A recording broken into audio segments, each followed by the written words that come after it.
ಇಲ್ಲ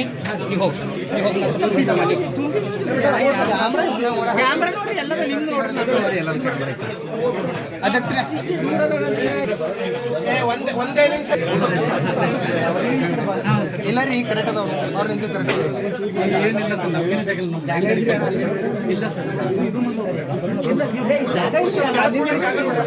ಒಂದು ಫೋಟೋ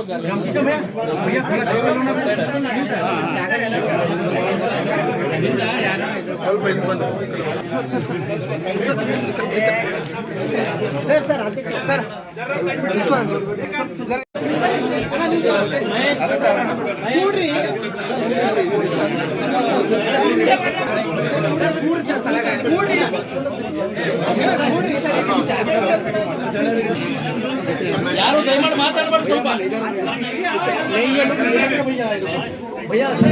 ಸ್ವಲ್ಪ ಆ ಕಡೆ ಹೋಗ್ತೀನಿ. ಇಲ್ಲ ಸರ್ ಅಲ್ಲಿ ಜಾಗ ಅಲ್ಲೇ ನಿಂತಾರೆ.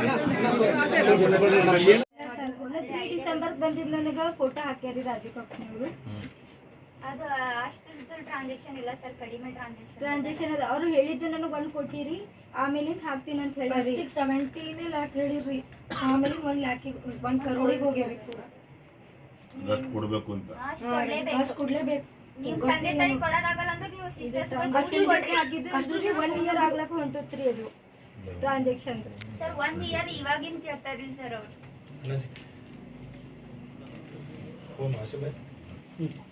ಹೇಳಿಬೇಕಾ? ಇದು ರಾಜ್ಯವ್ಯಾಪಿ ವ್ಯಾಪಿಸಬಾರದು ಅನ್ನೋದಾದ್ರೆ ಈ ಕೇಸು ತಕ್ಷಣ ಸಿಬಿಐಗೆ ಕೊಡಬೇಕು. ಇಲ್ಲ ಅಂತಂದ್ರೆ ಇಡೀ ರಾಜ್ಯದಲ್ಲಿ ಬೆಂಕಿ ಎತ್ಕೊಳ್ತದೆ. ಇದರಿಂದ ನಾವು ಸುಮ್ಮನೆ ಬಿಡೋದಿಲ್ಲ. ಜನರ ಪ್ರಾಣಮಾನಗಳ ಈ ರೀತಿ ಹೋರಾಟ ಮಾಡತಕ್ಕಂಥ ಜನರ ಪರವಾಗಿ ನಾವು ನಿಲ್ಲಿಲ್ಲ ಅಂದ್ರೆ ದೇವರು ನಮ್ಮನ್ನು ಮೆಚ್ಚೋದಿಲ್ಲ. ಆದ್ರಿಂದಲೇ ಇವತ್ತು ಅಧ್ಯಕ್ಷರು ದೆಹಲಿಯಲ್ಲಿದ್ರು. ತಕ್ಷಣ ನಾವು ಹೋಗ್ಬೇಕು, ಆ ಕುಟುಂಬಕ್ಕೆ ನಾವು ಧೈರ್ಯ ತುಂಬಬೇಕು ಅನ್ನೋ ಕಾರಣದಿಂದ ಅಲ್ಲಿಂದ ಬಂದರು. ನಾವು ರವಿಕುಮಾರ್ ಅವರು ಎಲ್ಲರೂ ಸೇರಿ ಇಲ್ಲಿ ಬಂದಿದ್ದೇವೆ. ಇದು ಬೆಳೆದ್ರು ಬೆಳೀಲಿ, ನಾನು ಯಾಕೆ ರಾಜೀನಾಮೆ ಕೊಡಬೇಕು ಅನ್ನೋ ಭಾವನೆಯಲ್ಲೇ ಅವರಿದ್ರೆ ಆಗ್ಲಿ, ಅದು ಏನು ಬೇಕಾದ್ರೂ ಆಗ್ಲಿ, ನಾವು ಕೂಡ ಸಿದ್ಧವಾಗಿದ್ದೇವೆ. ಜನರ ಪರವಾಗಿ ನಾವು ನಿಲ್ಲಬೇಕಾಗಿದೆ. ಇವರಿಗೆ ಜನರ ಪ್ರಾಣಮಾನ ಅದು ಅವಶ್ಯಕತೆ ಇವರಿಗಿಲ್ಲ. ಯಾಕೆಂತಂದ್ರೆ ಇವರಿಗೆ ಬರೀ ಲೂಟ್ ಮಾಡಬೇಕು, ಯಾರ್ಯಾರನ್ನ ಜೊತೆಯಲ್ಲಿ ಇಟ್ಕೊಂಡು ಏನೇನು ದಂಧೆಗಳು ಮಾಡಬೇಕು ಅದೇ ಮುಖ್ಯ ಆಗಿದೆ ಅವರಿಗೆ. ಒಂದು ಸಮಯ ನಾವು ಹೇಳ್ತಕ್ಕಂಥದ್ದು, ಇಲ್ಲಿ ಬಂದು ಧಮಕಿ ಹಾಕಿ ಹೋಗ್ಬೇಕಂತಂದ್ರೆ ಇದಕ್ಕೆ ಧೈರ್ಯ ಯಾರ್ದು ಹಿಂದ್ಗಡೆ? ರಾಜು ಕಪ್ಪನವರು. ಆ ಹೆಣ್ಣು ಮಕ್ಕಳು ಹೇಳ್ತಾರೆ, ನಮಗೆ ಯಾರ ಪ್ರಾಣ ಮುಖ್ಯ ಅಲ್ಲ, ನಮಗೆ ದುಡ್ಡು ಮುಖ್ಯ ಅಂತ ಹೇಳ್ತಾರಂತೆ ಅವ್ರ ಮುಂದೆ. ನಮಗೆ ಪ್ರಾಣ ಮುಖ್ಯ ಇಲ್ಲ, ನೀವು ಅದೆಲ್ಲ ಎದುರ್ಕೋಬೇಡಿ, ನಾವು ಯಾರನ್ನು ಬೇಕಾದ್ರೂ ಮುಗಿಸ್ತೇವೆ, ಬಟ್ ನಮಗೆ ದುಡ್ಡಿಡ್ರಿ ಇಲ್ಲಿ ಅಂತ. ತಂದೆ ಹುಷಾರಿಲ್ಲ, ಅವ್ರ ಮುಂದೆ ಮಾತಾಡಬಾರ್ದು ಅಂತಂದ್ರೆ ನೀವೆಲ್ಲ ಹೆಣ್ಣು ಮಕ್ಕಳು ಸೇರಿ ಕಲೆಕ್ಷನ್ ಮಾಡ್ಕೊಂಡ್ಬಂದು ಕೊಡ್ರಿ ನಮ್ಗೆ ಅಂತ ಹೇಳ್ತಾರೆ. ಇದ ಮಾನವೀಯತೆ ಇದು? ಆದ್ರಿಂದ ತಕ್ಷಣ ಪ್ರಿಯಾಂಕಾ ಖರ್ಗೆ ಅವರು ಇದರ ಹಿಂದೆ ಇದ್ದಾರೆ ಅಂತಕ್ಕಂಥದ್ದು ಡೆತ್ ನೋಟ್ ಅಲ್ಲಿ ಇದೆ. ಸುಪಾರಿ ಕೊಟ್ಟಿರೋದು ಯಾರ್ಯಾರನ್ನ ಮುಗಿಸ್ಲಿಕ್ಕೆ ಸುಪಾರಿ ಕೊಡ್ತಿದ್ದೀರಿ ಅಂದ್ರೆ? ಮೊನ್ನೆ ಸಚಿವರು ಕೆಲಸ ಮಾಡ್ರಿ ಅಂತಂದ್ರೆ ಸುಪಾರಿ ಕೆಲಸ ಮಾಡಕ್ ಶುರು ಮಾಡ್ಬಿಟ್ರಿ ಸಚಿವರೇ. ಬಹುಶಃ ಇವತ್ತಿಂದ ನೀವು ಪ್ರಿಯಾಂಕಾ ಖರ್ಗೆ ಅಲ್ಲ, ಇನ್ನು ಮುಂದೆ ನೀವು ಸುಪಾರಿಗೆ ಪ್ರಿಯಾಂಕಾ ನೀವು ಇನ್ನು ಮೇಲೆ ಮಾಡ್ರಿ. ನೀವು ನೋಡೋಣ ಯಾರ್ಯಾರನ್ನ ಸುಪಾರಿ ಕೊಟ್ಟು ಮುಗಿಸ್ಲಿಕ್ಕಾಗುತ್ತೋ ಅದನ್ನು ನೋಡೋಣ. ನಾನು ಇವತ್ತು ಮಾನ್ಯ ಅಧ್ಯಕ್ಷರ ಸಮ್ಮುಖದಲ್ಲಿ ರವಿಕುಮಾರ್ ಅವರು, ಸ್ಥಳೀಯ ಶಾಸಕರು, ಇವತ್ತು ನೋಡಿ ನಮ್ಮ ಶಾಸಕರು ಇಲ್ಲೇ ಕುಳಿತಿದ್ದಾರೆ, ಇವರು ಸುಪಾರಿ ಅಂತೆ ಇವರಿಗೆ. ಇಲ್ಲಿ ಜಿಲ್ಲಾಧ್ಯಕ್ಷರಿಗೂ ಸುಪಾರಿ ಅಂತೆ. ಚಂದು ಪಾಟೀಲ್ರಿಗೆ ಏನ್ ಮಾಡಿದ್ದಾರೆ ಅಂತದ್ದವರು? ಇದು ನೀವು ಏನೋ ಮಾಡಿದ್ರೆ ಯಾರು ಪ್ರಶ್ನೆ ಮಾಡಬಾರ್ದು. ನಮಗ್ ಗೊತ್ತಿದೆ ಈ ಪ್ರಾಂತ್ಯದಲ್ಲಿ ನಿಮ್ಮ ಯಾವ ರೀತಿ ನಡೀತಾ ಇದೆ ಅಂತ. ನಿನ್ನೆ ನಾನು ಹೇಳಿದೆ, ಗುಲ್ಬರ್ಗದಲ್ಲಿ ಜನ ರೋಸಿ ಹೋಗಿದ್ದಾರೆ. ಆದ್ರೆ ಇವರ ಭಯ ಯಾವ ಮಟ್ಟಕ್ಕೆ ಅವ್ರನ್ನ ಇದೆ ಅಂತಂದ್ರೆ ಬಾಯಿ ಕಟ್ಟಿ ಇಟ್ಟಿವೆ. ಪೊಲೀಸು ಕ್ರಿಮಿನಲ್ ಕೇಸ್ಗಳನ್ನ ಹ್ಯಾಂಡಲ್ ಮಾಡೋದಿಲ್ಲ. ಅಲ್ಲಿಂದ ಆದ್ಮೇಲೆ FIR ಆದ್ಮೇಲೆ ಅವ್ರು ಕೈ ತೊಳ್ಕೊಳ್ತಾರೆ, ಪೊಲೀಸ್ಗೆ ಬರ್ತದೆ. ಈ ಪೊಲೀಸ್ ಇಷ್ಟೆಲ್ಲ ಮಾಡಿರೋರು ಖಂಡಿತವಾಗಿಯೂ ಅದನ್ನು ಮುಚ್ಚಾಕ್ತಾರೆ.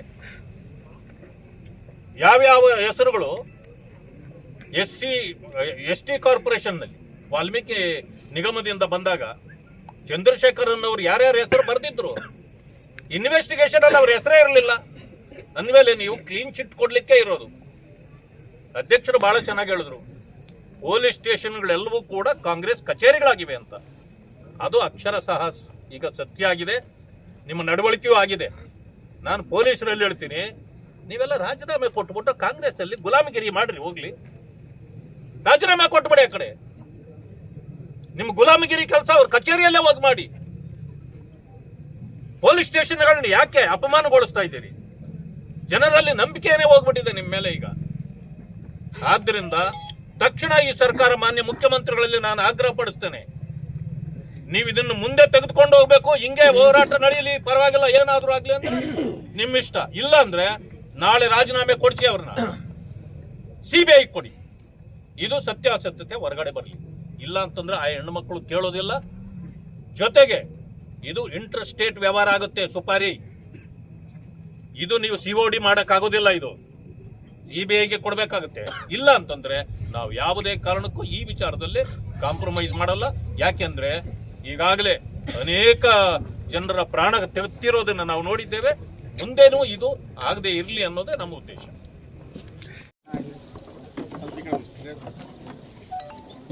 ಏನು ಮೊನ್ನೆ ದಿನ ಸಚಿನ್ ಪಾಂಚಾಲ್ ಅವರ ಒಂದು ಆತ್ಮಹತ್ಯೆ ಪ್ರಕರಣ ಇಡೀ ರಾಜ್ಯಾದ್ಯಂತ ಅಷ್ಟಲ್ಲ, ಇಡೀ ದೇಶಾದ್ಯಂತ ಸುದ್ದಿ ಆಗಿದೆ. ಈ ಒಂದು ಆತ್ಮಹತ್ಯೆ ಪ್ರಕರಣ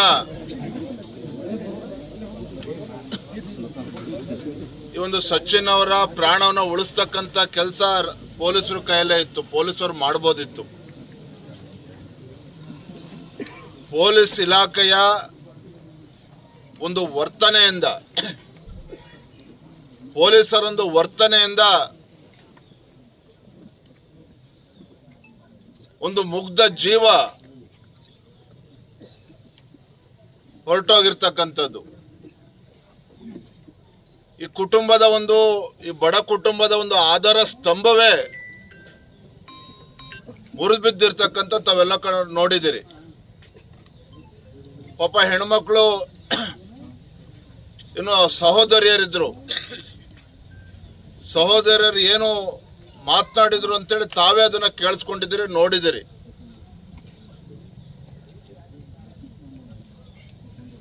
ಹೆಣ್ಮಕ್ಳು ಪೊಲೀಸ್ ಸ್ಟೇಷನ್ಗೆ ಹೋಗಿ ತನ್ನ ಸಹೋದರ ಕಾಣೆ ಆಗಿದ್ದಾನೆ, ತತ್ಕ್ಷಣ ಅವನ ಮೊಬೈಲ್ನ ಟ್ರ್ಯಾಕ್ ಮಾಡಿ ನನ್ನ ತಮ್ಮನ ಒಂದು ಪ್ರಾಣ ಉಳಿಸಿ ಅಂತೇಳಿ ಗೋಗರ್ದ್ರು ಸಹ ಪೊಲೀಸರು ಎಷ್ಟು ಕೆಟ್ಟದಾಗಿ ನಡ್ಕೊಂಡಿದ್ದಾರೆ, ಅಮಾನವೀಯವಾಗಿ ನಡ್ಕೊಂಡಿದ್ದಾರೆ ಅನ್ನೋದನ್ನ ತಾವೇ ಕೇಳಿದಿರಿ. ಅದನ್ನು ನಾನು ಮತ್ತಿಲ್ಲಿ ಹೇಳೋದಕ್ಕೆ ಇಚ್ಛೆ ಪಡೋದಿಲ್ಲ. ಈ ಸಂಪೂರ್ಣ ಪ್ರಕರಣದಲ್ಲಿ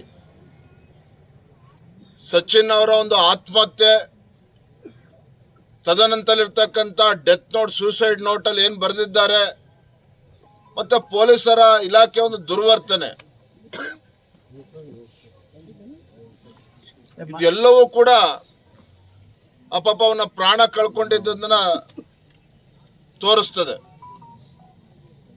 ದುರಂತ ಅಂತ ಹೇಳಿದ್ರೆ ಪೊಲೀಸರು ಮನುಷ್ಯತ್ವ ಇದ್ದಿದ್ದೇ ಆಗಿದ್ರೆ, ಸ್ವಲ್ಪ ಆದ್ರೂ ಮನುಷ್ಯತ್ವದಿಂದ ಪೊಲೀಸರು ಅಧಿಕಾರಿಗಳು ನಡ್ಕೊಂಡಿದ್ರೆ ಬಹುಶಃ ಪಾಪ ಸಚಿನ ಪ್ರಾಣ ಉಳಿತಾ ಇತ್ತು. ಆ ಹೆಣ್ಮಕ್ಳು ಪೊಲೀಸ್ ಠಾಣೆಗೆ ಹೋದ್ರು ಸಹ ಮಧ್ಯಾಹ್ನ 2:30 ಹೋಗಿದ್ದಾರೆ, ಮೊನ್ನೆ 25ನೇ ತಾರೀಕು. ಇನ್ನೂ ಕೂಡ ಮೊಬೈಲ್ ಆನ್ ಇತ್ತು ಒಂದು ಸಚಿನ್ದು. ಮಧ್ಯಾಹ್ನ 2:30 ರಾತ್ರಿ 9 ಗಂಟೆವರೆಗೂ ಸಹ ಪೊಲೀಸರು ಈ ಪೊಲೀಸ್ ಸ್ಟೇಷನ್ ಇಂದ ಆ ಪೊಲೀಸ್ ಸ್ಟೇಷನ್ ಓಡಾಡಿಸಿದ್ರೆ ವಿನಃ ಮನುಷ್ಯತ್ವ ಸ್ವಲ್ಪ ಇದ್ದಿದ್ರೆ ಯಾರು ಕೂಡ ಈ ರೀತಿ ನಡ್ಕೊಳ್ಳೋಕೆ ಸಾಧ್ಯ ಆಗ್ತಾ ಇರಲಿಲ್ಲ. ಎಲ್ಲೋ ಒಂದ್ ಕಡೆ ಯಾರ ವಿರುದ್ಧ ಯಾರ್ಯಾರು ಇದ್ರಲ್ಲಿ ಇನ್ವಾಲ್ವ್ ಆಗಿದ್ದಾರೆ ಎಲ್ಲ ಪೊಲೀಸರು ಎಲ್ಲ ಸಂಪೂರ್ಣ ಮಾಹಿತಿ ಇದೆ. ಅವರೇನು ಮಾಹಿತಿ ಇರಲಿಲ್ಲ ಅಂತೇನಿಲ್ಲ. ಡೆತ್ ನೋಟ್ ಡೆತ್ ನೋಟ್ ಅಲ್ಲಿ ಏನೇನು ಉಲ್ಲೇಖ ಮಾಡಿದ್ದಾನೆ ಸಚಿನ್, ಅದು ಆಮೇಲೆ ಚರ್ಚೆ ಮಾಡ್ತೇವೆ. ಆದ್ರೆ ಸಚಿನ್ ಇಂದ ಯಾರ್ಯಾರು ಇದ್ದಾರೆ, ಅವನ ಬೆದರಿಕೆ ಇದೆ, ಅವನ ಜೀವಕ್ಕೆ ಬೆದರಿಕೆ ಇದೆ. ಮನೆಗೆ ಬಂದು ಬೆಳಗ್ಗೆ ಬಂದು ಅವ್ರ ಮನೇಲಿ ಹೆಣ್ಮಕ್ಳಿಗೂ ಕೂಡ ಧಮಕಿ ಹಾಕಿ ಹೋಗಿದ್ದಾರೆ. ಎಲ್ಲೋ ಒಂದ್ ಕಡೆ ಪಾಪ ಸಚಿನ್ಗೆ ತನ್ನ ಸಹೋದರಿಯರ ಗೌರವನು ಕೂಡ ಕಾಪಾಡೋದಕ್ಕಾಗೋ ಇಲ್ಲನೋ ಆ ಎಲ್ಲವೂ ಕೂಡ ಆತಂಕ. ಒಂದು ಕಡೆ ಈ ಪುಡಾರಿ ಏನಿದ್ದಾನೆ ಲಂಚ ಬೇಕು ಅಂತೇಳಿ ಅವನ ಮೇಲೆ ಒತ್ತಡ ಹೇರಿ ಮನೆಗೆ ಬಂದು ಹೆಣ್ಮಕ್ಳು ಮುಂದೆ ಅವನ್ನ ಬೆದರಿಕೆ ಹಾಕಿರ್ತಕ್ಕಂಥದ್ದು. ಹೆಣ್ಮಕ್ಳು ಆತ್ಮಸಾಕ್ಷಿ ಅನ್ನೋದೇನಾರ ಇದ್ರೆ ಇದನ್ನ ಸಿಬಿಐ ತನಿಖೆ ಕೊಡಬೇಕು ಅಂತೇಳಿ ಪ್ರಿಯಾಂಕಾ ಖರ್ಗೆ ಅವರು ಹೇಳಿ ತಮ್ಮ ಮಂತ್ರಿ ಸ್ಥಾನಕ್ಕೆ ರಾಜೀನಾಮೆ ಕೊಡ್ಲಿ ಫಸ್ಟ್. ಅದನ್ನ ಬಿಟ್ಟು ರಾತ್ರಿ ಏನಾರು ಇಲ್ಲಿ ಯಾರನ್ನ ಕಳಿಸಿ ನೀವು ಪುಡಾರಿ ಕಳಿಸಿ ಹೆಣ್ಮಕ್ಳಿಗೆ ಬೆದರಿಕೆ ಹಾಕಂತದಾಗ್ಲಿ ಅವ್ರಿಗೇನಾರ ಒತ್ತಡ ಹೇರ್ತಕ್ಕಂಥದ್ದಾಗ್ಲಿ ಈಗಾಗಲೇ ಪ್ರಾರಂಭ ಆಗಿದೆ. ಇದ್ಯಾವುದಕ್ಕೂ ಕೂಡ ಅವಕಾಶ ಕೊಡಬೇಡಿ. ಗೌರವದಿಂದ ಇದನ್ನು ಸಿಬಿಐ ತನಿಖೆ ಕೊಡಿ. ಇದನ್ನ ಈ ರೀತಿ ಅನೇಕ ಪ್ರಕರಣಗಳು ರಾಜ್ಯದಲ್ಲಿ ಪದೇ ಆಗ್ತಾ ಇದೆ. ಪದೇ ರೀತಿ ಪ್ರಕರಣಗಳು ನಡೀತಾ ಇದೆ. ನಾವು ಕೂಡ ಇವತ್ತು ರಾತ್ರಿ ಎಲ್ಲ ನಮ್ಮ ಪಕ್ಷದ ಹಿರಿಯರಿಗೆಲ್ಲ ಕೂತು ಸಮಾಲೋಚನೆ ಮಾಡ್ತೇವೆ. ನಾವು ಯಾವ ರೀತಿ ಮುಂದೆ ಇದನ್ನ ಹೋರಾಟ ತೆಗೆದುಕೊಳ್ಬೇಕು ಅನ್ನೋದ್ರ ಬಗ್ಗೆನೂ ಕೂಡ ನಾಳೆ ದಿನ ಇವತ್ತು ರಾತ್ರಿ ಅಥವಾ ನಾಳೆ ನಿರ್ಧಾರ ಮಾಡ್ತೇವೆ. ಆದ್ರೆ ಒಂದು ಮಾನ್ಯ ಮುಖ್ಯಮಂತ್ರಿಗಳಿಗೆ ನಾನು ಆಗ್ರಹವನ್ನ ಮಾಡ್ತಾ ಇದ್ದೇನೆ, ಎಚ್ಚರಿಕೆಯನ್ನ ಕೊಡ್ತಾ ಇದ್ದೇನೆ. ಈ ಪ್ರಕರಣ ಹಗುರವಾಗಿ ತೆಗೆದುಕೊಳ್ಬೇಡಿ. ಆ ಬಡ ಕುಟುಂಬಕ್ಕೆ ನ್ಯಾಯ ಕೊಡ್ತಕ್ಕಂಥ ನಿಟ್ಟಿನಲ್ಲಿ ಪ್ರಾಮಾಣಿಕವಾಗಿ ನೀವು ನಡೆದುಕೊಳ್ಳಿ. ಇಲ್ಲ ಅಂದ್ರೆ ನಿಮ್ಮನ್ನು ಯಾವ ರೀತಿ ತುದಿಗಲ್ಲಿ ನಿಲ್ಲಿಸಬೇಕು, ಯಾವ ರೀತಿ ಕುಟುಂಬಕ್ಕೆ ನ್ಯಾಯ ಕೊಡಬೇಕು ನಾವು ಕೂಡ ಹೋರಾಟವನ್ನು ಮಾಡ್ತೇವೆ. ಹಾಗಾಗಿ ನಾನು ಹೇಳ್ತೇನೆ, ಮನುಷ್ಯತ್ವ ಇರ್ತಕ್ಕಂಥ ಯಾವುದೇ ಸರ್ಕಾರ ಇದ್ರೂ ಸಹ ಒಂದು ಕ್ಷಣನೂ ಕೂಡ ತಡ ಮಾಡ್ದೇನೆ ಈ ಪೊಲೀಸ್ ವ್ಯವಸ್ಥೆನ ದುರ್ಬಳಕೆ ಮಾಡ್ಕೊಳ್ದೇನೆ ಸರಿಯಾದ ರೀತಿಯಲ್ಲಿ ತನಿಖೆ ಆಗಬೇಕು ಅಂತ ಹೇಳಿದ್ರೆ ಅದನ್ನ ಸಿಬಿಐ ತನಿಖೆ ಕೊಡಲೇಬೇಕಾಗ್ತದೆ. ಆ ನಿಟ್ಟಿನಲ್ಲಿ ಮುಖ್ಯಮಂತ್ರಿಗಳು ರಾಜ್ಯ ಸರ್ಕಾರ ತತ್ಕ್ಷಣ ಕ್ರಮನ ಕೈಗೊಳ್ಳಬೇಕು ಅಂತೇಳಿ ನಾನು ಈ ಸಂದರ್ಭದಲ್ಲಿ ಒತ್ತಾಯವನ್ನು ಮಾಡ್ತಾ ಇದ್ದೇನೆ, ಆಗ್ರಹವನ್ನು ಮಾಡ್ತಾ ಇದ್ದೇನೆ. ಈ ರಾಜ್ಯದ ಮುಖ್ಯಮಂತ್ರಿಗಳಲ್ಲಿ, ಗೃಹ ಸಚಿವರಲ್ಲಿ ಹಾಗೆ ಪ್ರಿಯಾಂಕಾ ಖರ್ಗೆನಲ್ಲಿ ಮಾನ್ಯ ಮುಖ್ಯಮಂತ್ರಿಗಳು ಕೂಡ ಆಗ್ರಹ ಮಾಡ್ತಾ ಇದ್ದೇನೆ. ಹುಚ್ಚುತನ ಮಾಡಕ್ ಹೋಗ್ಬೇಡಿ. ಪ್ರಕರಣದಲ್ಲಿ ಹುಚ್ಚುತನ ಮಾಡಕ್ ಹೋಗ್ಬೇಡಿ. ತತ್ಕ್ಷಣ ಪ್ರಿಯಾಂಕಾ ಖರ್ಗೆ ಅವ್ರು ರಾಜೀನಾಮೆ ತೆಗೆದುಕೊಳ್ಳಿ, ಇಲ್ಲ ಕಿತ್ತು ಬಿಸಾಡಿ ಅವ್ರನ್ನ ಮಂತ್ರಿಮಂಡಲದಿಂದ ಕೈ ಬಿಡಿ. ತತ್ಕ್ಷಣ ಈ ಪ್ರಕರಣವನ್ನ ಸಿಬಿಐ ತನಿಖೆಗೆ ಕೊಡಬೇಕು. ಕಾರಣ ಏನು? ಸುಪಾರಿ ಕಿಲ್ಲರ್ನ ಇದ್ರಲ್ಲಿ ಬಳಸ್ಕೊಂಡಿದ್ದಾರೆ, ಬೆದರಿಕೆ ಆಗ್ತಕ್ಕಂಥ ಕೆಲಸ ಮಾಡಿದ್ದಾರೆ. ಸೊಲ್ಲಾಪುರ ಪಕ್ಕದ ಮಹಾರಾಷ್ಟ್ರದ ಸೊಲ್ಲಾಪುರದಲ್ಲಿ ಕೆಲವ್ರನ್ನ ಹೈರ್ ಮಾಡಿ, ಕೊಲೆಗಡಕರನ್ನ ಅಲ್ಲಿ ಹೈರ್ ಮಾಡಿ ಅವರಿಂದನೂ ಕೂಡ ಒತ್ತಡ ಹಾಕಿದ್ದಾರೆ ಇವ್ರ ಮೇಲೆ. ಹಾಗಾಗಿ ಸಂಪೂರ್ಣವಾಗಿ ನಿಷ್ಪಕ್ಷಪಾತವಾಗಿರ್ತಕ್ಕಂಥ ತನಿಖೆ ಆಗಬೇಕು. ಆ ಬಡ ಕುಟುಂಬಕ್ಕೆ ನ್ಯಾಯ ಸಿಗಬೇಕು ಅಂತ ಹೇಳಿದ್ರೆ ಇದಕ್ಕೆ ಸಿಬಿಐ ತನಿಖೆನೇ ಆಗ್ಬೇಕು. ಇನ್ನು ಯಾವುದೇ ತನಿಖೆ ಸಾಧ್ಯ ಇಲ್ಲ. ಎರಡನೇದು, ಆ ಕುಟುಂಬ ಪಾಪ ಧೈರ್ಯವನ್ನ ಕಳ್ಕೊಳ್ತಾ ಇದ್ದಾರೆ. ನನಗೆ ಗೊತ್ತಿದೆ. ರಾತ್ರಿ ನೀವು ಇಲ್ಲಿ ದಯವಿಟ್ಟು ಮಾಧ್ಯಮದವ್ರನ್ನ ವಿನಂತಿ ಮಾಡ್ತೇನೆ, 24 ಗಂಟೆ ತಾವಿರಿ ದಯವಿಟ್ಟು. ನಮ್ಮ ಕಾರ್ಯಕರ್ತರಿಗೂ ಹೇಳ್ತಾನೆ, ಇಲ್ಲ ರಾತ್ರಿ 2 ಗಂಟೆ ಬಂದು ಕದ ತಡ್ತಾರೆ ಪ್ರಿಯಾಂಕಾ ಖರ್ಗೆ. ನನಗೆ ಗೊತ್ತಿದೆ, ಗುಲ್ಬರ್ಗನಲ್ಲಿ ಬೇರೆ ಪ್ರಕರಣಗಳು ನಡೆದಾಗ ರಾತ್ರಿ 2 ಗಂಟೆಗೆ 3 ಗಂಟೆಗೆ ಹೋಗಿ ಬಾಗ್ಲು ತಟ್ಟಿ ಎಪ್ಸಿ ಅವ್ರಿಗೆ ಬೇರೆ ರೀತಿ ಆಮಿಷನ ಒಡ್ಡಿ, ಇಲ್ಲಾಂದ್ರೆ ಬೆದರಿಸಾದ್ರೂ ಕೂಡ ಅವ್ರಿಗೆ ಯಾವುದೇ ಕೇಸನ್ನು ರಿಜಿಸ್ಟರ್ ಮಾಡೋ ರೀತಿಯಲ್ಲಿ ಒತ್ತಡ ಹಾಕಿರ್ತಕ್ಕಂಥ ಅನೇಕ ಪ್ರಕರಣಗಳಿದ್ದಾವೆ, ಯಾವ ಕೂಡ ಹೊರಗೆ ಬಂದಿಲ್ಲ. ಹಾಗಾಗಿ ಪ್ರಿಯಾಂಕಾ ಖರ್ಗೆ ಅವರೇ ನಿಮ್ಮ ದೊಡ್ಡ ಬೆದರಿಕೆ ನಾವು ಯಾರು ಕೂಡ ಹೆದರ್ಕೊಳ್ತಕ್ಕಂಥ ಪ್ರಶ್ನೆ ಇಲ್ಲ. ಆ ಕುಟುಂಬದ ಪರವಾಗಿ, ಬಡ ಕುಟುಂಬದ ಪರವಾಗಿ, ಆ ಹೆಣ್ಮಕ್ಳ ಪರವಾಗಿ ಆ ಸಚಿನ್ಗೆ ನ್ಯಾಯ ಕೊಡಿಸ್ತಕ್ಕಂಥ ನಿಟ್ಟಿನಲ್ಲಿ ಭಾರತೀಯ ಜನತಾ ಪಾರ್ಟಿ ಆ ಕುಟುಂಬದ ಪರವಾಗಿದೆ. ನಾವು ರಾಜಕಾರಣ ಮಾಡಕ್ ಹೋಗೋದಿಲ್ಲ. ಇದಕ್ಕೇನಾರ ಕಾನೂನು ಸುವ್ಯವಸ್ಥೆ ಇದೆಯಾ, ಪೊಲೀಸ್ ವ್ಯವಸ್ಥೆ ಇದೆಯಾ? ಇಡೀ ರಾಜ್ಯದಲ್ಲಿ ಒಂದು ರೀತಿಯ ಪೊಲೀಸ್ ಸ್ಟೇಷನ್ ಏನಾಗಿದೆ ಅಂತ ಹೇಳಿದ್ರೆ ಕಾಂಗ್ರೆಸ್ ಕಚೇರಿ ಆಗಿದೆ. ಇನ್ನು ಗುಲ್ಬರ್ಗ ಜಿಲ್ಲೆ, ಬೀದರ್ ಜಿಲ್ಲೆಯಲ್ಲಂತೂ ಇನ್ನೂ ಹೆಚ್ಚು ಪೊಲೀಸ್ ಠಾಣೆನ ದುರುಪಯೋಗ ಇವತ್ತು ಪಡಿಸ್ಕೊಳ್ತಾ ಇರ್ತಕ್ಕಂಥದ್ದು. ಬಹುಶಃ ಪೊಲೀಸರು ಏನಾದ್ರು ತತ್ಕ್ಷಣ ಪಾಪ ಹೆಣ್ಮಕ್ಳು ಠಾಣೆಗೆ ಬಂದಾಗ ತತ್ಕ್ಷಣ ಅದನ್ನ ಸ್ವೀಕಾರ ಮಾಡಿ ದೂರನ್ನ FIR ರಿಜಿಸ್ಟರ್ ಮಾಡಿ ಆ ಮೊಬೈಲ್ ಅನ್ನ ಟ್ರ್ಯಾಕ್ ಮಾಡಿದ್ದಾದ್ರೆ ಪಾಪ ಪ್ರಾಣನೂ ಕೂಡ ಉಳಿಸಬಹುದಾಯಿತು. ಇಷ್ಟು ಬೇಜವಾಬ್ದಾರಿಯಿಂದ ಪೊಲೀಸರು ನಡ್ಕೊಂಡಿದ್ದಾರೆ. ಬೇಜವಾಬ್ದಾರಿಯಿಂದ ಪೊಲೀಸರ ನಡವಳಿಕೆಯೂ ಕೂಡ ಅದಕ್ಕೆ ಕಾರಣ ಇದೆ, ಅದು ರಾಜಕೀಯ ಕಾರಣ. ಇದರಿಂದ ಯಾರ್ಯಾರು ಘಟಾನುಘಟಿಗಳಿದ್ದಾರೆ ಇದ್ಯಾವುದು ಕೂಡ ಬಹಿರಂಗ ಸತ್ಯ. ಅವತ್ತು ನಾನಿವತ್ತು ಸಚಿವರಾಗಿರ್ತಕ್ಕಂಥ ಪ್ರಿಯಾಂಕಾ ಖರ್ಗೆ ಅವರು, ನನಗೆ ಗೊತ್ತಿರಲಿಲ್ಲ ವಿಚಾರ, ಡೆಲ್ಲಿಲಿದ್ದೆ ಅವತ್ತು. ಡೆಲ್ಲಿನಲ್ಲಿ ಇವತ್ತು ಬೆಳಗ್ಗೆ ಸಭೆ ಇತ್ತು, ಆದರೂ ಕೂಡ ತತ್ಕ್ಷಣ ಸಭೆನೂ ಕೂಡ ಬಿಟ್ಟು ನಾವು ಇಲ್ಲಿಗೆ ಬಂದಿದ್ದೇವೆ ಇವತ್ತು ಗ್ರಾಮಕ್ಕೆ. ನಮ್ಮ ಚಲವಾದಿ ನಾರಾಯಣ ಸ್ವಾಮಿ ಅವರು ಹೇಳ್ತಾ ಇದ್ರು, ಪ್ರಿಯಾಂಕಾ ಖರ್ಗೆ ಅವರು ನಮ್ಮೇಲೂ ಕೂಡ ಕಂಪ್ಲೇಂಟ್ ಅನ್ನು ರಿಜಿಸ್ಟರ್ ಮಾಡ್ತಾರಂತೆ. ನಾಚಿಕೆ ಆಗ್ಬೇಕು ಇವತ್ತು ಪ್ರಿಯಾಂಕಾ ಖರ್ಗೆ ಅವರಿಗೆ. ನೀವು ಯಾವ ಸ್ಥಾನದಲ್ಲಿ ಇದ್ದೀರಿ, ಯಾರ ಮಗ ಇದ್ದೀರಿ ನೀವು? ನಿಮ್ಗೇನಾದ್ರೂ ಕಿಂಚಿತ್ತಾದ್ರೂ ಕೂಡ ಮನುಷ್ಯತ್ವ ಇದ್ರೆ, ಪ್ರಿಯಾಂಕಾ ಖರ್ಗೆ ಅವ್ರ ಕಿಂಚಿತ್ತಾದ್ರೂ ಮನುಷ್ಯತ್ವ ಇದ್ರೆ, ಆ ಬಡ ಕುಟುಂಬಕ್ಕೆ ನ್ಯಾಯ ಏನಾದ್ರೂ ಸಿಗಬೇಕು ಅಂತಾರೆ. ಪಾಪ ಪ್ರಾಣ ಅಂತೂ ವಾಪಸ್ ಬರೋದಕ್ಕೆ ಸಾಧ್ಯ ಇಲ್ಲ. ಆ ಕುಟುಂಬಕ್ಕೆ ನ್ಯಾಯ ಸಿಗಬೇಕು ಅಂತ ಹೇಳಿದ್ರೆ ನೀವು ಫಸ್ಟ್ ನಿಮ್ಮ ಮಂತ್ರಿ ಸ್ಥಾನಕ್ಕೆ ರಾಜೀನಾಮೆ ಬಿಸಾಕ್ ಬನ್ನಿ. ನಿಮ್ಮ ಮಂತ್ರಿ ಸ್ಥಾನಕ್ಕೆ ರಾಜೀನಾಮೆ ಕೊಡಿ. ಮುಖ್ಯಮಂತ್ರಿಗಳು ಕೇಳೋ ತನಕ ದಯವಿಟ್ಟು ನೀವು ಕಾಯಬೇಡಿ. ಯಾವುದೇ ಕಾರಣಕ್ಕೂ ನೀವು ಮಂತ್ರಿ ಸ್ಥಾನದಲ್ಲಿ ನೀವು ಮುಂದುವರಿಯೋಕ್ಕೂ ಕೂಡ ಸಾಧ್ಯ ಇಲ್ಲ. ಸ್ವಲ್ಪ ಆದ್ರೂ ಗೌರವ ಇದ್ರೆ ಆ ಮಂತ್ರಿ ಸ್ಥಾನಕ್ಕೆ ಬಿಸಾಕಿ ರಾಜೀನಾಮೆ ಕೊಟ್ಟು ತನಿಖೆ ಎದುರಿಸಕ್ಕೆ ನೀವು ಸಿದ್ಧರಾಗಬೇಕು. ಇದರಲ್ಲಿ ಸಿಬಿಐ ತನಿಖೆ ಆಗಬೇಕು ಅಂತೇಳಿ ಹೆಣ್ಮಕ್ಳು ಕೂಡ ಹೇಳ್ತಾ ಇದ್ದಾರೆ. ಯಾವುದೇ ಕಾರಣಕ್ಕೂ ಇಲ್ಲಿ ಯಾವುದೇ ಪೊಲೀಸ್ ತನಿಖೆ, CID ಯಾವುದೇ ತನಿಖೆ ಕೂಡ ಅದರಿಂದ ನ್ಯಾಯ ಸಿಗೋದಕ್ಕೆ ಸಾಧ್ಯ ಇಲ್ಲ. ಪಾಪ ಹೆಣ್ಮಕ್ಳಿಗೆ, ಆ ಕುಟುಂಬಕ್ಕೆ ನಾವು ನಮ್ಮ ಕಾರ್ಯಕರ್ತರು ಪಾಪ ಏನೋ ಒಂದು ಸ್ವಲ್ಪ ಹಣ ಕೊಡಬೇಕು ಅಂತೇಳಿ ಕಳಿಸ್ಕೊಟ್ಟಿದ್ರು, ಅದನ್ನು ಕೂಡ ಸ್ವೀಕಾರ ಮಾಡಲಿಲ್ಲ. ಪಾಪ ಕೈ ಮುಗಿದು ಬೇಡ್ಕೊಳ್ತಾ ಇದ್ದಾರೆ ಹೆಣ್ಮಕ್ಳು. ನಿಮ್ಗೆ ದುಡ್ಡು ಬೇಡ ಸ್ವಾಮಿ, ದಯವಿಟ್ಟು ಇದು ಸಿಬಿಐ ತನಿಖೆ ಆಗಬೇಕು. ನನ್ನ ತಮ್ಮ ಸಹೋದರೇನೋ ಆತ್ಮಹತ್ಯೆ ಮಾಡ್ಕೊಂಡಿದ್ದೀನಿ, ಆತ್ಮಹತ್ಯೆ ಅಲ್ಲ, ಕೊಲೆ ಇದು, ಸರ್ಕಾರದ ಮಾಡಿಸಿರ್ತಕ್ಕಂಥ ಕೊಲೆ ಇದು. ಹಾಗಾಗಿ ನನ್ನ ತಮ್ಮನ ಸಾವಿಗೆ ನ್ಯಾಯ ಸಿಗಬೇಕು,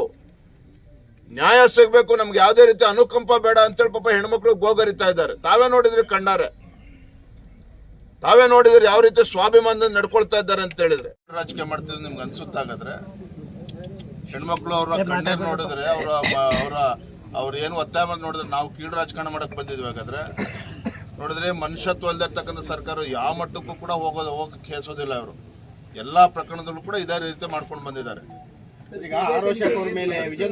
ನೋಡ್ರಿ, ಈ ಪ್ರಕರಣ ಎಷ್ಟೇ ಪ್ರಭಾವ ಇದ್ರೂ ಕೂಡ ಇದನ್ನು ಮುಚ್ಚಾಕೋದಕ್ಕೆ ನಾವು ಬಿಡೋದಿಲ್ಲ. ಯಾವುದೇ ಕಾರಣಕ್ಕೂ ಮುಚ್ಚಾಕೋಕ್ ಬಿಡೋದಿಲ್ಲ. ಅದಕ್ಕೆ ನಮ್ಮ ಮಾಧ್ಯಮದವರಿಗೂ ಕೂಡ ಮನವಿ ಮಾಡಿರ್ತಕ್ಕಂಥದ್ದು, ರಾತ್ರಿ 2 ಗಂಟೆ 3 ಗಂಟೆ ಬಂದು ಬಾಗಿಲು ತಟ್ಟು ಹೆದರ್ಸ್ತಕ್ಕಂಥ ಪ್ರಯತ್ನ ಮಾಡ್ತಾರೆ. ದಯವಿಟ್ಟು ನೀವು ಕೂಡ ಸಹಕಾರ ಕೊಡಿ ಈ ವಿಚಾರದಲ್ಲಿ. ಈಗ ನಿಮ್ಮ ಶಾಸಕರ ಬಗ್ಗೆನೂ ಕೂಡ ಸುಪಾರಿ ಕೊಟ್ಟಿದ್ದಾರೆ ಶಾಸಕರು. ನೋಡ್ರಿ, ಅವರಿಗೆ, ಕಾಂಗ್ರೆಸ್ನವರಿಗೆ, ಪ್ರಿಯಾಂಕಾ ಖರ್ಗೆ ಅವರಿಗೆ ಇಲ್ಲಿ ಯಾರು ಕೂಡ ಬೇರೆ ಪಕ್ಷದವ್ರು ಬೆಳಿಬಾರ್ದು. ಇವತ್ತು ನಮ್ಮ ಬಸವರಾಜ್ ಮತ್ತಿಮೋಡ್ ಇರ್ಬೋದು, ಚಂದು ಪಾಟೀಲ್ ಅವರು ಇರ್ಬೋದು, ಸ್ವಾಮೀಜಿಗಳು, ಪಾಪ ಸಿದ್ಧಲಿಂಗ ಮಹಾಸ್ವಾಮೀಜಿಗಳು ಹಿಂದುತ್ವದ ಪರವಾಗಿ ಗಟ್ಟಿ ಧ್ವನಿಯನ್ನ ಈ ಭಾಗದಲ್ಲಿ ಎತ್ತಾ ಇದ್ದಾರೆ, ಬಲವಾಗಿ ನಿಂತಿದ್ದಾರೆ. ಯಾರು ಕೂಡ ಇವರಷ್ಟೇ ಇಲ್ಲಿ ಬೆಳಿಬೇಕು, ಬೇರೆ ಆ ಪಕ್ಷದವರು ಕೂಡ ಬೆಳಿಬಾರ್ದು. ಇದೇ ರೀತಿ ಕೊಲೆಗಳು ನಡೆಸ್ಕೊಂಡು, ದರೋಡೆಗಳು ಮಾಡಿಕೊಂಡು ಇದೇ ರೀತಿ ಮುಂದುವರ್ಸ್ಕೊಂಡು ಹೋಗಿ ಈ ರೀತಿ ಬೆದರಿಕೆ ತಂತ್ರ ಆಗ್ತಾ ಇದ್ದಾರೆ.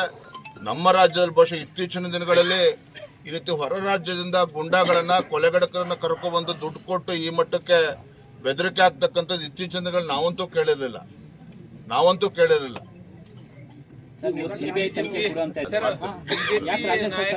ನೋಡ್ರಿ, ಈ ಪ್ರಕರಣ ಎಷ್ಟೇ ಪ್ರಭಾವ ಇದ್ರೂ ಕೂಡ ಇದನ್ನು ಮುಚ್ಚಾಕೋದಕ್ಕೆ ನಾವು ಬಿಡೋದಿಲ್ಲ. ಯಾವುದೇ ಕಾರಣಕ್ಕೂ ಮುಚ್ಚಾಕೋಕ್ ಬಿಡೋದಿಲ್ಲ. ಅದಕ್ಕೆ ನಮ್ಮ ಮಾಧ್ಯಮದವರಿಗೂ ಕೂಡ ಮನವಿ ಮಾಡಿರ್ತಕ್ಕಂಥದ್ದು, ರಾತ್ರಿ 2 ಗಂಟೆ 3 ಗಂಟೆ ಬಂದು ಬಾಗಿಲು ತಟ್ಟು ಹೆದರ್ಸ್ತಕ್ಕಂಥ ಪ್ರಯತ್ನ ಮಾಡ್ತಾರೆ. ದಯವಿಟ್ಟು ನೀವು ಕೂಡ ಸಹಕಾರ ಕೊಡಿ ಈ ವಿಚಾರದಲ್ಲಿ. ಈಗ ನಿಮ್ಮ ಶಾಸಕರ ಬಗ್ಗೆನೂ ಕೂಡ ಸುಪಾರಿ ಕೊಟ್ಟಿದ್ದಾರೆ ಶಾಸಕರು. ನೋಡ್ರಿ, ಅವರಿಗೆ, ಕಾಂಗ್ರೆಸ್ನವರಿಗೆ, ಪ್ರಿಯಾಂಕಾ ಖರ್ಗೆ ಅವರಿಗೆ ಇಲ್ಲಿ ಯಾರು ಕೂಡ ಬೇರೆ ಪಕ್ಷದವ್ರು ಬೆಳಿಬಾರ್ದು. ಇವತ್ತು ನಮ್ಮ ಬಸವರಾಜ್ ಮತ್ತಿಮೋಡ್ ಇರ್ಬೋದು, ಚಂದು ಪಾಟೀಲ್ ಅವರು ಇರ್ಬೋದು, ಸ್ವಾಮೀಜಿಗಳು, ಪಾಪ ಸಿದ್ಧಲಿಂಗ ಮಹಾಸ್ವಾಮೀಜಿಗಳು ಹಿಂದುತ್ವದ ಪರವಾಗಿ ಗಟ್ಟಿ ಧ್ವನಿಯನ್ನ ಈ ಭಾಗದಲ್ಲಿ ಎತ್ತಾ ಇದ್ದಾರೆ, ಬಲವಾಗಿ ನಿಂತಿದ್ದಾರೆ. ಯಾರು ಕೂಡ ಇವರಷ್ಟೇ ಇಲ್ಲಿ ಬೆಳಿಬೇಕು, ಬೇರೆ ಆ ಪಕ್ಷದವರು ಕೂಡ ಬೆಳಿಬಾರ್ದು. ಇದೇ ರೀತಿ ಕೊಲೆಗಳು ನಡೆಸ್ಕೊಂಡು, ದರೋಡೆಗಳು ಮಾಡಿಕೊಂಡು ಇದೇ ರೀತಿ ಮುಂದುವರ್ಸ್ಕೊಂಡು ಹೋಗಿ ಈ ರೀತಿ ಬೆದರಿಕೆ ತಂತ್ರ ಆಗ್ತಾ ಇದ್ದಾರೆ. ನಮ್ಮ ರಾಜ್ಯದಲ್ಲಿ ಬಹುಶಃ ಇತ್ತೀಚಿನ ದಿನಗಳಲ್ಲಿ ಈ ರೀತಿ ಹೊರ ರಾಜ್ಯದಿಂದ ಗುಂಡಾಗಳನ್ನ, ಕೊಲೆಗಡಕರನ್ನ ಕರ್ಕೊಂಡ್ಬಂದು ದುಡ್ಡು ಕೊಟ್ಟು ಈ ಮಟ್ಟಕ್ಕೆ ಬೆದರಿಕೆ ಆಗ್ತಕ್ಕಂಥದ್ದು ಇತ್ತೀಚಿನ ದಿನಗಳು ನಾವಂತೂ ಕೇಳಿರಲಿಲ್ಲ.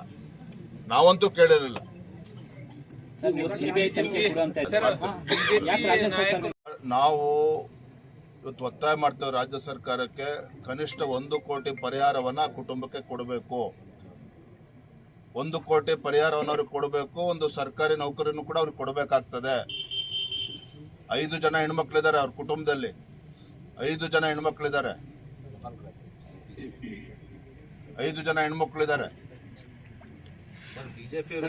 ಉತ್ತರ ಕೊಡೋದಿಲ್ಲ. ನಾನು ಬಗ್ಗೆ ನಾವು ಕೂತ್ ಮಾತಾಡ್ತೀವಿ. ನೋಡಿ ಬಿಡಿ, ಅವ್ರ ಬಗ್ಗೆ ಯಾಕೆ ಪ್ರಸ್ತಾಪ ಮಾಡೋಣ. ಪಾಪ ಆ ಚಂದ್ರಶೇಖರನ ಆತ್ಮಹತ್ಯೆ ಮಾಡ್ಕೊಂಡ್ರು ST ಡೆವಲಪ್ಮೆಂಟ್ ಕಾರ್ಪೊರೇಷನ್ ಅಲ್ಲಿ. ಇವರ ನಡವಳಿಕೆಯಿಂದ ಉಳಿದಂತ ಅಧಿಕಾರಿಗಳು ಕೂಡ ಆತ್ಮಹತ್ಯೆ ಮಾಡ್ಕೊಳ್ತಕ್ಕಂಥ ಪರಿಸ್ಥಿತಿ ಒದಗಿ ಬಂದಿದೆ ಈಗ.